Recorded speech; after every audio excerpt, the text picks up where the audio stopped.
So last year we ended up getting maybe a little too heavy on moderately obscure horror movies from East Asia and running late into November thanks to COVID burnout. Let's see if we can avoid too much of either of those this time, but there's always room to go international with these, and I've wanted to squeeze this one in for a while, so... 喂，條船夫雞咁腳走，有冇蠱惑啊？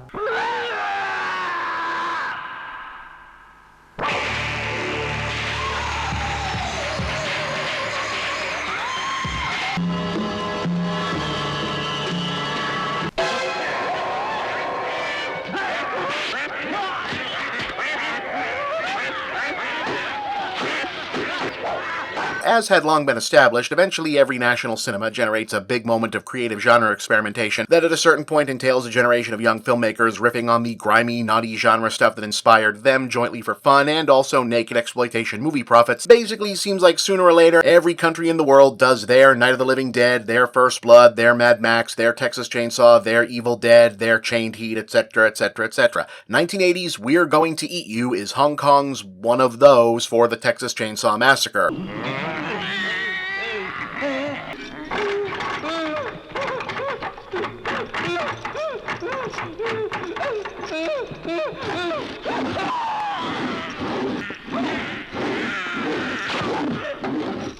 Though in execution, it has a bit more in common with the contemporaneous Jungle Explorer cannibal movies being churned out by the Italians like Let Them Die Slowly and the notorious Cannibal Holocaust. It's unclear whether or not the makers of this had actually seen that or vice versa by that point.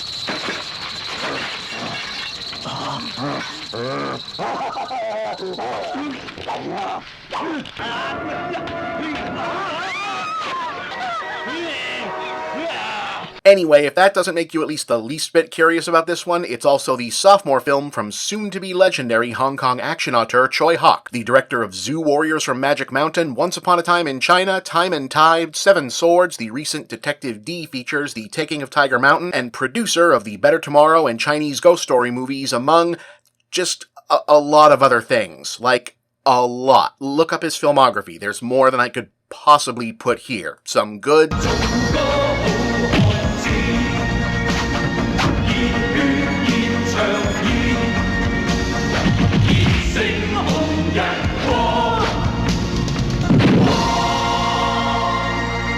some not so good. Let him in, Bravo. He's the nation's top counter-terrorist. Delta One, you're good to go. That hurt. I need merchandise, the best. A world-class arms dealer. Jean-Claude Van Damme. Dennis Rodman. They don't play by the rules. Sorry. Double team. But holy shit, what a lineup, right? So why haven't you heard of his second movie when the logline Chinese language martial arts cannibal horror action movie is just so unique not just for his filmography, but the whole Hong Kong film industry?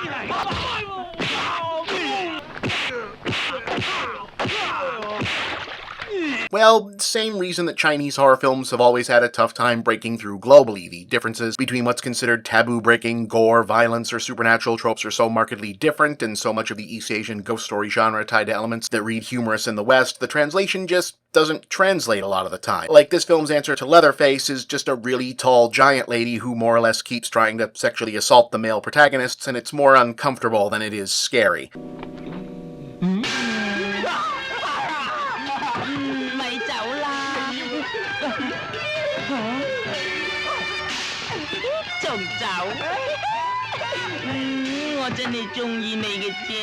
Anyway, in one of the many, that's different touches on hand for one of these, this film actually starts up in the requisite remote island village whose impoverished inhabitants have resorted to cannibalism, etc., etc., introducing a fugitive from the mainland who's been hiding out among the locals, keeping his head down as everyone goes mad from man-eating, but also their leaders being cynically duplicitous about an apparent initial commitment to distribute the food supply equally by what we're meant to understand as the inevitably untenable principles of something like communism.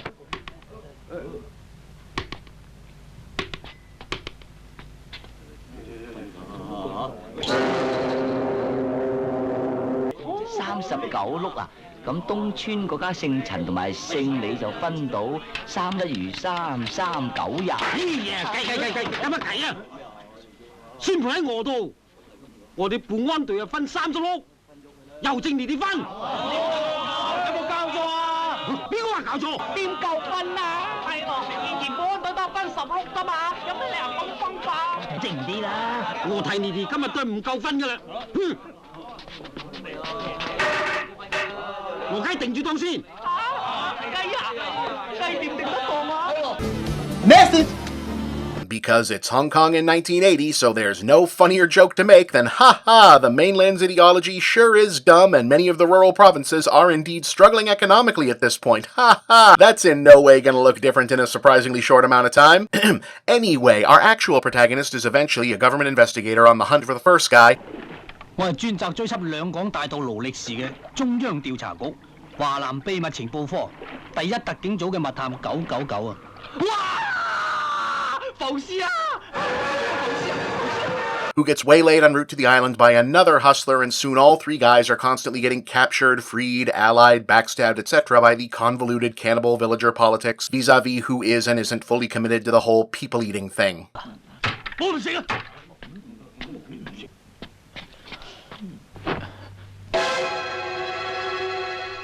你醒啦？你知我哋呢塊㗎啦，唔係我食人就俾人食，唔夠人砌就俾人砌㗎啦嘛。 Along with a multiple times repeated version of the joke where characters try to tell each other about the cannibalism, but one of them thinks they're doing a metaphor, so they have to repeat it like, no dude, I mean literally they're eating people. 999，我有個秘密話俾你聽。秘密？其實大家鄉嘅人個個都係捉住佢，捉住佢！呢條村嘅人個個都食人唔甩骨嘅。唉，呢個世界根本就係咁㗎啦。係呀，我講嘅食人唔甩骨係真正嘅食人唔甩骨啊。不過唔係。 呢個世界根本就係人食人，睇下爭咗你點食法嘅啫。There's also nothing really in the way of a coherent story structure here. It can't really decide if it wants to be a Shine on Texas Chainsaw, Jungle Holocaust, or Wicker Man, but it knows that all those different sources of influence have shifty plot twists, so it keeps doing false starts, fake outs, it was all a dream stuff, etc. To the point where you're pretty sure it just ended like, okay, well, that was a weird spot to stop in, but economical story to, oh, I guess we're only 2/3 of the way there. Hmm? 指甲？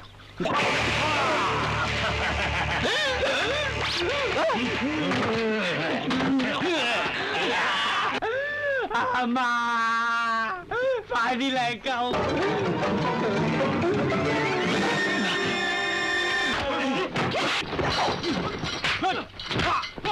And then when it is time for the big finish, well, I don't know if you were expecting elaborate temple barnstorming raid via roller skates and firecrackers, but that's what they go with.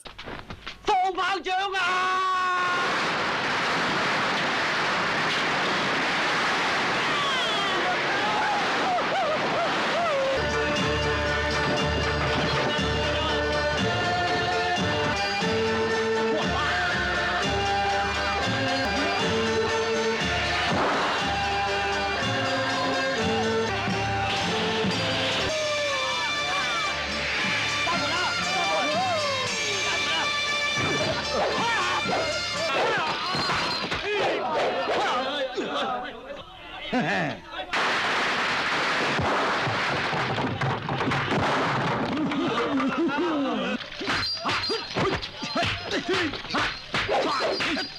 We're Going to Eat You is an exceptionally messy movie where even Choi Hawk has made no bones about not really getting the results he wanted out of it. It's a very clear early example of taking an early opportunity as a new guy with new ideas on the scene, trying to shake up what had for decades been the domestic formulas of its own industry, wrapping the skin of what's basically a familiar kung fu detective movie around the bones of American and European horror exploitation stuff they found influential and wanting to do their take on. The result is basically a collection of sequence from one of those movies made out of stuff from our movies, sketches barely held together by weird hijinks and broad satire. 休嘢就分，分出一斤斤。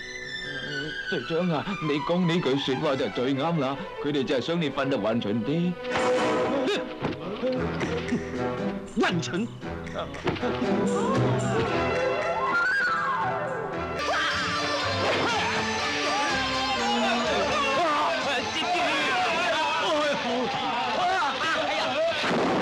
Like I said, interesting. Not necessarily good. 我而家走，不過呢個大家鄉真係七國咁亂，你有排搞。But interesting.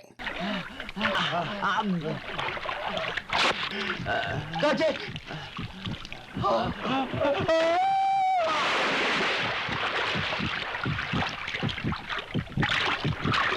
你睇個心。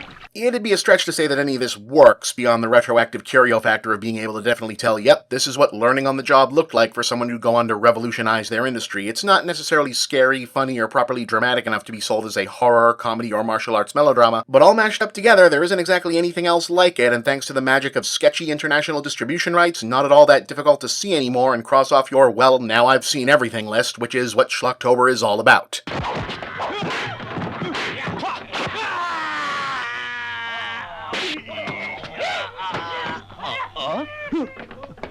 At least in theory. Next week, guys, I don't think you'd believe me if I told you.